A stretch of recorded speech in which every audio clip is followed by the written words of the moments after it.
Dear student loans, thank you so much for all you've done for me. I don't know how I'll ever repay you. Until now!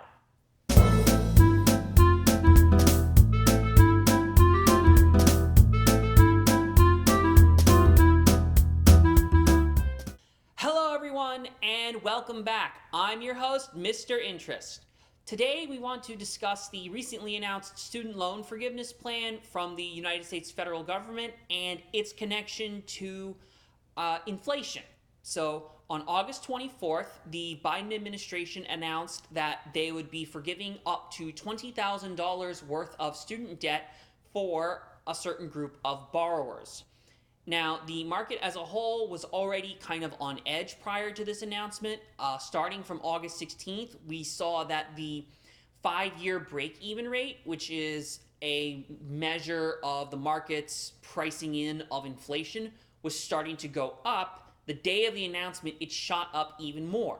Now, this reaction kind of makes sense. The market, as we spoke about previously, was breathing a sigh of relief, thinking inflation was starting to come down, and now you have the federal government announcing what feels like a really big economic stimulus that could have the potential to put more inflationary pressure back on the market.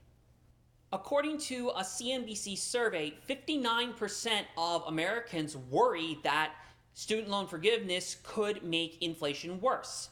In our investment circles, we're hearing similar concerns expressed by investors as well. And this is understandable. We saw inflation come in back in July at 8.5%. That's 41-year record highs. So it does make sense for people to be worried about inflation as a general economic concern, and it does make sense that they would think that student loan forgiveness could exacerbate inflation. Financial media outlets are also stirring up some FUD, fear, uncertainty, and doubt over this whole thing by loudly proclaiming the inflationary effects of the student loan forgiveness, but a lot of the claims they make are either based on flawed logic, or they cite a lot of economic data, but they don't make it clear how that data directly translates into increased inflation. So this conversation has really largely been dominated by forces like emotion, logically flawed arguments, number dumps that are trying to stir up fear, uncertainty, and doubt, and most notorious of all, the dark magic of statistics. So today we want to deep dive on a lot of the arguments we've been hearing and see if we can't fill in these gaps and paint a fuller picture. And fortunately for me, I am statistically significant, so I am shielded from its deceptions. So first, there's this observation that when student loan forgiveness was announced, the market's expectations for inflation spiked. So the main metric that was used for this justification was the 5-year break-even rate. So this is a number that was derived from treasury bonds with 5 years of maturity left, and it's supposed to give an expectation of what inflation will look like in the next few months.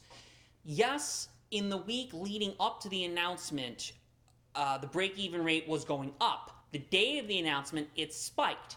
The day after the announcement, it went down, and it continued to go down through the rest of the month of August.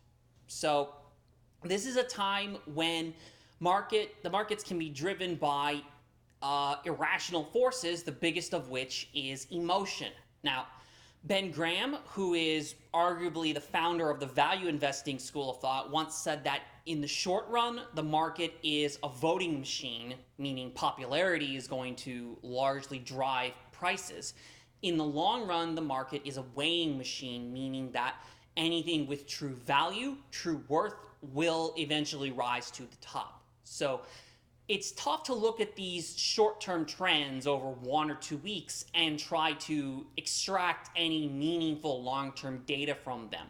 We have to zoom out and look at the larger trend before we can really draw any reliable conclusions. The next argument we're going to discuss is the claim that student loan forgiveness is just another round of stimulus checks. So here people are comparing the student loan forgiveness to another monumental government relief effort, which is the stimulus checks that were sent out to people during the COVID pandemic. Now, in one of our investment communities, a senior investor made this claim that the student loan forgiveness is giving $10,000 to $20,000 eligible to anybody making less than $125,000 in a year. Think about the stimulus checks amounting to $1,400 to $2,000 eligible to anybody making under $70,000 a year, which has directly led to the current inflationary environment. The student loan forgiveness is covering more people and giving more money. Imagine what will happen. So here is a more accurate description of what student loan forgiveness is really doing. Student loan forgiveness is a debt cancellation program. So individuals making $125,000 or less in a year, or households making $250,000 or less a year, are eligible for up to $10,000 in federal loan cancellation. Pell Grant recipients that are making less than $125,000 a year or $250,000 a year for households will be eligible for up to $20,000 of federal debt cancellation. Now, the stimulus checks that went out over the course of the last few years were varying ranges of size and eligibility. The first one was the one we all probably remember the most, the CARES Act. Gave $12,000 an adult to individuals making less than $99,000 a year, households making less than $198,000 a year.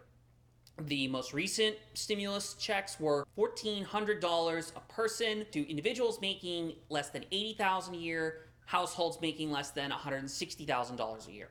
Now, to their point, the federal government did spend around $850 billion on direct stimulus payments to Americans, two of which were authorized by Donald Trump, one of which was authorized by Joe Biden. So let's discuss why the stimulus checks directly contributed to inflation.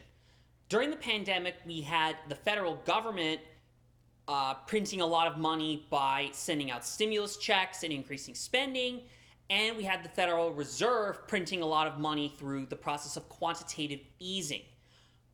All of this pumped a lot of money into the economy at one time.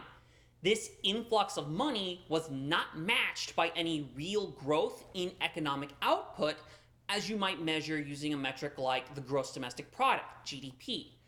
So more money chasing the same amount of output is eventually going to cause the economy to start to heat up and inflate. Much like if a person consumes more but does not match that increase in input with output, like exercise, a human might experience a form of inflation. So for the part of the federal government, they are not going to be printing any additional money for the student loan forgiveness, and this program will not require additional spending by the government, which means no additional taxes will need to be levied on individuals. The funds that they're using to forgive the debt are coming from a recent reduction in the deficit that they managed to work out in the federal budget. On the Fed side, here is a graph of the Federal Reserve's balance sheet over the last several years.